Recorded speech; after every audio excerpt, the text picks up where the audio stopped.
This is one of our most favorite tools in business. Beverly and I can't figure out how anyone can lead or manage without the use of this particular tool. So as we begin, let me first explain that the Jigsaw Challenge is a little game that we play. It's not a statistically significant, proven kind of system, although it's taken from one. And we can give you more information about that later as we go forward. But the Jigsaw Challenge really has great power.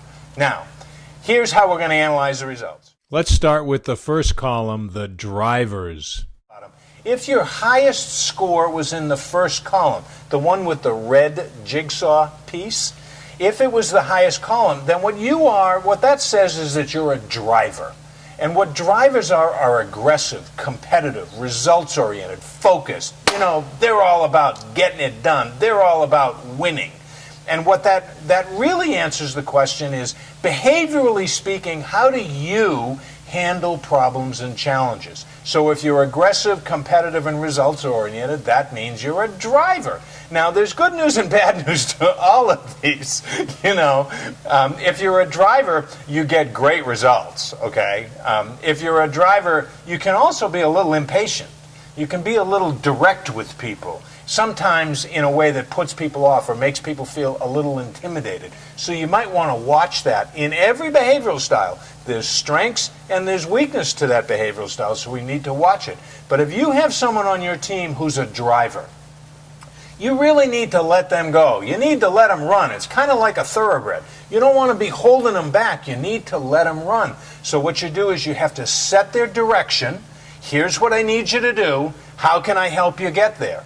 And then let them run, because they'll focus on it. They'll get the results that you're looking for. That's the first column. What about the second column, the talker? The second column, the yellow jigsaw piece, that answers the question, how do you influence people to your way of thinking? So if you've got your highest score in this column, you tend to be enthusiastic, optimistic, poised, polished, persuasive. You love to use language. You love to talk, kind of like me.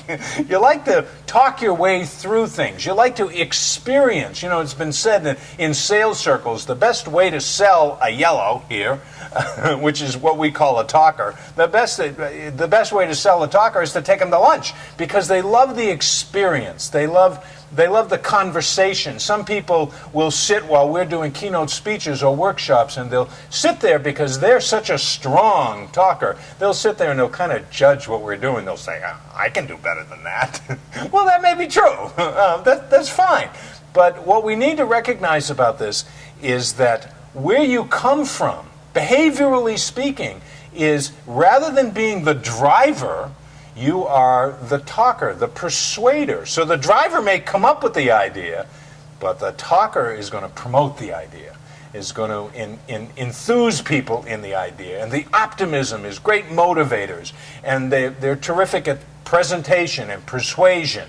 Now, the upside and the downside, again, just like the driver, the upside is sometimes we can talk too much. Sometimes, you know, we need to sort of slow it down a little bit. And the other side of it is talkers, I use we because I am one, have this compelling need to be liked. And sometimes that can get in our way, and we need to be mindful of that. So if you have talkers on your team, you have people who score very high in this second column, in the talker column. First of all, you need to make sure they're in the right role. Are they in a role that actually allows them to interact with people? Because if they're not, then you are really putting a stymie on their success and the ability for them to perform at a high level. So you need to think about that. And you need to think about how you're going to relate to them. Remember in the driver conversation, we talked about how drivers can sometimes be a little direct, and that can intimidate people. Well, the group that it's going to intimidate the most are the talkers, the people who have this compelling need to be liked. If I'm too direct with them, they'll wonder whether or not they're in trouble, whether or not there's something about their performance that they're not happy about. So we've got drivers and we've got talkers. Now let's look at the third column, the supporters. Third column is the green jigsaw piece, the green column, and that means you are a supporter if that's your highest score. You tend to be dependable, reliable, pretty much non-demonstrative. You don't show a lot of emotion at times. There are sometimes when we do these workshops that I look out into the audience and I couldn't tell if the building were on fire if I were looking at some of the people. Well, they just don't show a lot of emotion. Doesn't mean they don't have emotion. They are also a little bit resistant to change. Now, please don't misunderstand. That does not mean they won't change. That means the supporters prefer understanding the change. So if you've got a big change in your organization, or a little change in your organization, doesn't matter, and you've got supporters on your team, it would be best in your best interest and in their best interest to give them a little bit of a heads up, to have a conversation with them maybe 2, 3, 4 weeks ahead of time and say, you know, Beverly, we're going to be moving our office down to the 4th floor, and here's the reason why we thought about that, and here's the difference it's going to make to our organization, and how it's going to bring us all together, and we're going to have our own conference room. And just allow Beverly an opportunity to understand it, because they tend to be slower paced, more methodical, more persistent, so that in someone in a supporter role, boy, they won't let it go until it's done. You can really count on them. They're great listeners. They're great nurturers because they'll stick with it. But if you've got an organization that's really fast-paced, then you've got some work to do leading those supporters, because they tend to be more steady, more reliable. I happen to have the talker and the supporter in my behavioral style. So although I enjoy the conversation piece, I have difficulty when I get too many balls up in the air at the same time. I've learned to adapt over the years because we've been working with this, but you need to work with your folks on that. So much like the driver, they're all about winning. The talker, they're all about the experience. The supporter, they're all about security. They're all about steadiness, and reliability is really what they're all about, what they search for, but also what they deliver inside the organization. Very, very valuable members of a team. Those are the supporters. Finally, our last column, the thinkers. All right, let's look at our final category, the blue column, which stands for thinkers. And those are the people that column answers the questions. How do you handle rules and regulations? Well, the higher you score in this column, the more connected to rules and regulations you are, the more detail-oriented you are, the more systematic, the more systemic you are, the more neat and accurate you are. You know, drivers were driven by winning. Talkers are driven by the experience or talking.